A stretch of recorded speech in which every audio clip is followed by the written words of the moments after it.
नई कहानियां।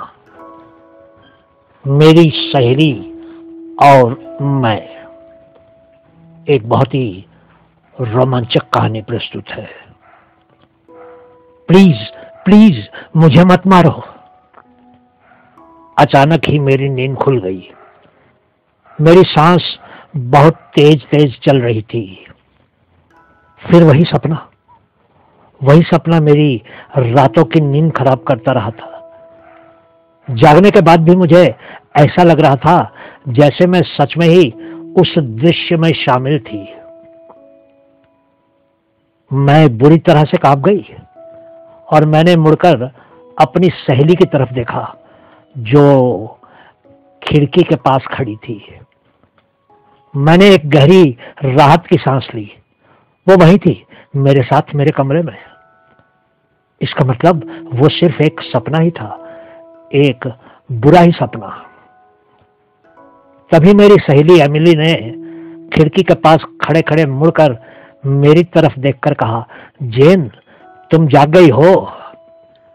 एमिली की आवाज बहुत ही शांत थी।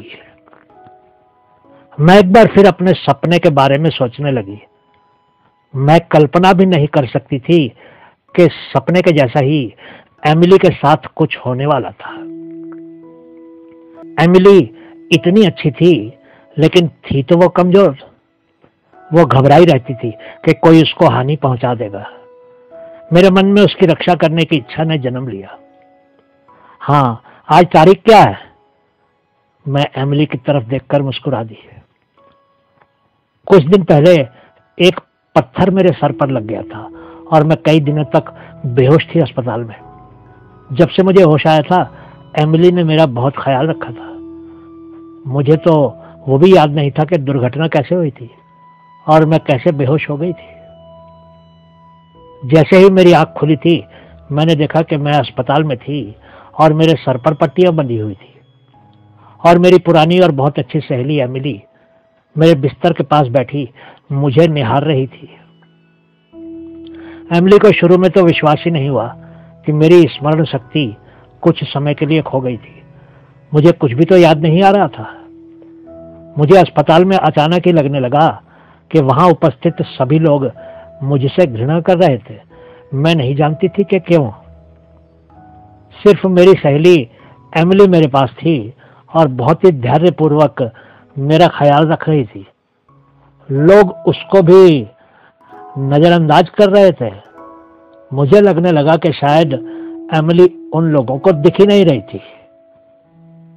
मेरे कमरे में कई नर्सें आई और डॉक्टर आए, लेकिन किसी ने भी एमिली से कुछ बात करने की कोशिश नहीं की। मुझे लगा कि शायद मेरे कारण ही वो सब लोग बेचारी एमिली से भी घृणा करने लगे थे। लोग उसको भी अनदेखा कर रहे थे। मुझे समझ नहीं आ रहा था कि मैंने ऐसा क्या कर दिया था कि अस्पताल के सभी लोग मुझसे इस कदर घृणा कर रहे थे। एमिली मेरे तारीख वाले मासूम प्रश्न को सुनकर मुस्कुराकर बोली, आज जून की 6 तारीख है। मैंने उसको कहा, आज तो तुमको अपने प्रेमी से मिले हुए 3 महीने हो गए। आज तो तुम्हारे लिए एक बड़ा दिन है। एमिली ने शांत स्वर से कहा, ऐसा कुछ नहीं है, कोई समारोह नहीं है, कोई खास तारीख नहीं है मेरे लिए। जेम्स और एमिली को मिले हुए 6 जून के दिन पूरे 3 महीने हो गए थे। मुझे वो तारीख तो बिल्कुल याद ही थी। दुर्घटना के बाद मुझे वो भी याद नहीं था और मेरी स्मरण शक्ति तो जैसे मिटी गई थी। मुझे जेम्स पर बहुत गुस्सा आया था क्योंकि मैं भी जेम्स से प्रेम करती थी, लेकिन उसने एमिली को चुन लिया था और फिर प्रेमी प्रेमिका बन गए थे। मेरा दिल टूट गया था। तभी जेम्स भी अस्पताल के उस कमरे के दरवाजे पर आकर खड़ा हो गया। वो दरवाजे पर ही खड़ा रह गया और शायद सोच रहा था कि उसको अंदर आना चाहिए था कि नहीं। उसने मेरे पास खड़ी हुई उसकी प्रेमिका एमिली को भी अनदेखा कर दिया था। मुझे ये भी अजीब लगा क्योंकि उसने एमिली से कुछ भी नहीं कहा। मैंने एमिली की तरफ देखा तो पाया कि वो भी जेम्स को देख रही थी, लेकिन उसकी आंखों में दर्द था। मुझे एमिली पर दया आ गई।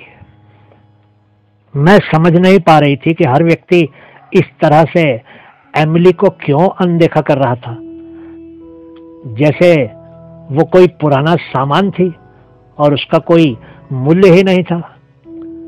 लोग कमरे में आ रहे थे, जा रहे थे, लेकिन कोई भी एमिली की तरफ देख ही नहीं रहा था। जेम्स और मेरे बीच पहले बहुत गहरी दोस्ती रही थी और उस समय उसको उस तरह से दरवाजे पर खड़ा देखकर मुझे दुख हुआ, क्योंकि उसने कुछ भी नहीं कहा था। मुझे उसको देखकर चिंता होने लगी। तभी उसने बहुत ही ठंडे स्वर में मुझसे कहा, तुम कैसी हो जेन? मैं ठीक हूं, मैंने भी बस इतना ही कहा। खुशी हुई है जानकर के तुम ठीक हो, उसने बहुत ही उदास स्वर में कहा। वो मेरी तरफ घूर कर देखने लगा। मैं ना जाने क्यों घबरा गई। मैं उसको कुछ पूछने ही वाली थी कि वो दरवाजे से दूर बाहर चला गया। तभी मुझे एमिली की याद आई। क्या वो एमिली से भी घृणा करने लगा था? उसको देखकर भी इस तरह से मुंह फेर कर चला गया था। वो तो एमिली की तरफ देखकर मुस्कुराया तक नहीं था, जबकि वो एमिली का प्रेमी था। तभी मैंने चिल्लाकर पीछे से बुलाया, जेम्स, जेम्स सुनो तो, एमिली, वो एमिली। वो गुस्से से रुका और मुड़कर मेरी तरफ देखकर बोला, हाँ, मैं एमिली को कभी भी नहीं भूल पाऊंगा और तुमको भी एमिली को नहीं भूलना चाहिए, समझे तुम?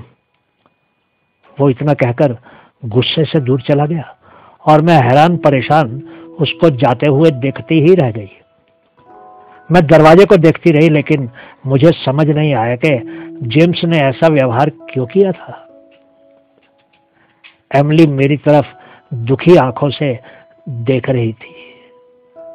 वो शायद इसलिए दुखी थी कि उसके प्रेमी ने उसको पूरी तरह से ही अनदेखा कर दिया था और बिना कुछ कहे वापस चला गया था। वो तो इस तरह व्यवहार कर रहा था जैसे कि एमिली उस समय मेरे साथ मेरे उस कमरे में थी ही नहीं। तभी मुझे लगा कि जैसे जेम्स वास्तव में आया ही नहीं था और वो मेरे सपने का ही एक दृश्य था। शायद मैंने एक बार फिर से खिड़की की तरफ देखा। एमिली खिड़की के पास खड़ी बाहर देख रही थी। मुझे उसको अपने भयानक सपने के बारे में बताना जरूरी था। एमिली, मैंने सपने में देखा है कि कोई तुमको मारना चाहता है। एमिली मेरी तरफ देखकर मुस्कुराई और फिर उसने दुखी आंखों से मेरी तरफ देखकर कहा, जेन, तुमको देर हो गई है अब। मैं हैरान होकर एमिली की तरफ देखने लगी और फिर मैंने पूछा, तुम क्या कहना चाहती हो? एमिली फिर से खिड़की से बाहर देखने लगी, जैसे कि वो बाहर किसी को देख रही थी। वो एक बार फिर से मुड़कर मेरी तरफ देखने लगी। इस बार इसका चेहरा बहुत ही गंभीर था। अब वो लोग तुमको लेने आ रहे हैं जेन।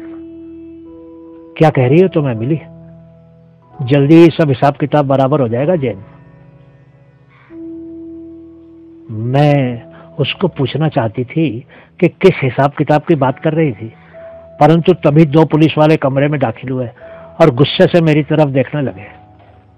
एक ने मुझसे कहा, मिस जेन क्रूज, हम आपको एमिली डेविस की हत्या के आरोप में गिरफ्तार कर रहे हैं। क्या? लेकिन एमिली तो वो वहां खिड़की के पास। मैंने मुड़कर खिड़की की तरफ देखा, लेकिन एमिली अब वहां नहीं थी, वो जा चुकी थी। तभी अचानक मेरी स्मरण शक्ति वापस आ गई। एमिली हाथ जोड़कर विनती कर रही थी, प्लीज मुझे मत मारो। मैं ईर्ष्या और दर्द के कारण इतनी अंधी हो गई थी कि मुझे मेरी सबसे अच्छी दोस्त एमिली मेरे सामने हाथ जोड़ती हुई नहीं दिखी। मैं तो बस यही सोच रही थी कि एमिली ने मेरे प्रेमी जेम्स को मुझसे छीन लिया था। तभी मैंने पिस्तौल उसकी तरफ करके गोली चला दी थी। गोली सीधी उसके दिल में लगी थी। जब मुझे कई दिनों के बाद अस्पताल में होश आया था तो एमिली को मरे हुए काफी समय हो चुका था। गोली चलाने के बाद मुझे एक मर्द की आवाज आई थी, नहीं नहीं, एमिली को मत मारो, जेन, गोली मत चलाना।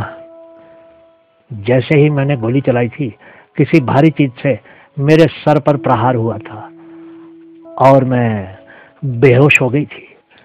लेकिन बेहोश होने से पहले मैंने जेम्स का चेहरा देख लिया था। उसके हाथ में एक बड़ा सा पत्थर था जिससे उसने मेरे सर पर प्रहार किया था। स्मरण शक्ति वापिस आने के बाद मैं जोर जोर से रोने लगी। एमिली, मुझे माफ कर देना। जेम्स, तुम भी मुझे माफ कर देना। मैं हत्यारी न हूं।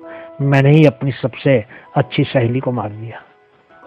कुछ ही देर में वो दोनों पुलिस वाले मुझे हथकड़ी लगाकर अस्पताल से अदालत ले जा रहे थे, जहां मुझे मृत्यु दंड सुनाया जाने वाला था। दोस्तों, अगर आपको हमारी ये छोटी छोटी कहानियां पसंद आती हैं तो कृपया अपने दोस्तों के साथ जरूर शेयर कीजिएगा। हम आपके दिल से आभारी रहेंगे और हमारी चैनल को भी कृपया सब्सक्राइब कीजिएगा और हर दिन नई नई कहानियां सुनते और पढ़ते रहिएगा। शुक्रिया।